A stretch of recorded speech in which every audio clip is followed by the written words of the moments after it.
Artigo 1393. Não se pode transferir o usufruto por alienação, mas o seu exercício pode ser-se por título gratuito ou oneroso. Capítulo 2. Dos direitos do usufrutuário. Artigo 1394. O usufrutuário tem direito à posse, uso, administração e percepção dos frutos. Artigo 1395. Quando o usufruto recai em títulos de crédito, o usufrutuário tem direito a perceber os frutos e a cobrar as respectivas dívidas.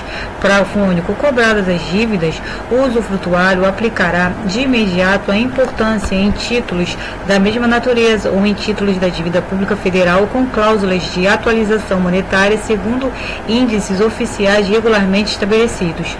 Artigo 1396. Salvo o direito adquirido por outrem, o usufrutuário faz seus os frutos naturais pendentes ao começar o usufruto, sem encargo de pagar as despesas de produção.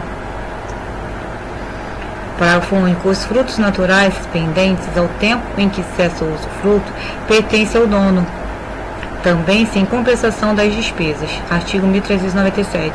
As crias dos animais pertencem ao usufrutuário, deduzidas quantas bastem para inteirar as cabeças de gado existentes ao começar o usufruto. Artigo 1398.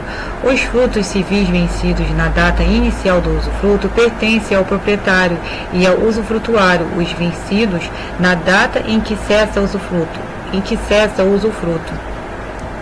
Artigo 1399. O usufrutuário pode usufruir em pessoa ou mediante arrendamento o prédio, mas não mudar-lhe a destinação econômica sem expressa autorização do proprietário. Capítulo 3. Dos deveres do usufrutuário. Artigo 1400. O usufrutuário, antes de assumir o usufruto, inventariará à sua custa os bens que receber, determinando o estado em que se acham, e dará caução, fidejussória ou real, se a exigir o dono, de velar-lhes pela conservação e entregá-los fim do usufruto.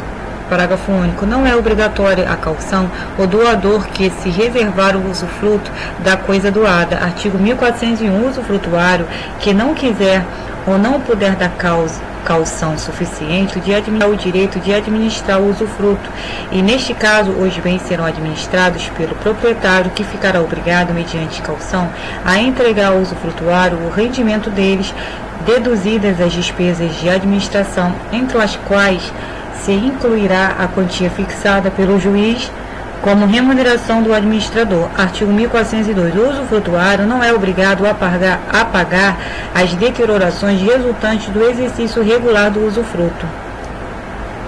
Artigo 1403. Incumbe ao usufrutuário: inciso 1. As despesas ordinárias de conservação dos bens no estado em que os recebeu.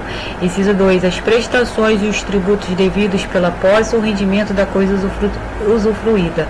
Artigo 1404. Incumbe ao dono as reparações extraordinárias e as que não forem de custo módico, mas o usufrutuário lhe pagará os juros do capital despendido com as que forem necessárias à conservação ou aumentar o rendimento da coisa usufruída. Parágrafo 1º. Não se consideram módicas as despesas superiores a 2/3 do líquido rendimento em um ano. Parágrafo 2º. Se o dono não fizer reparações a que está obrigado e que são indispensáveis à conservação da coisa, o usufrutuário pode realizá-las cobrando daquele a importância despendida. Artigo 1405. Se o usufruto recair num patrimônio ou parte deste, será o usufrutuário obrigado aos juros da dívida que onerar o patrimônio ou parte dele. Artigo 1406. O usufrutuário é obrigado a dar ciência ao dono de qualquer lesão produzida contra a posse da coisa ou os direitos deste. Artigo 1407. Se a coisa estiver segurada, incumbe ao usufrutuário pagar durante o usufruto as contribuições do seguro. Parágrafo 1º. Se o usufrutuário fizer o seguro, ao proprietário caberá o direito dele resultante contra o segurador. Parágrafo 2º. Em qualquer hipótese, o direito do usufrutuário fica subrogado no valor da indenização do seguro.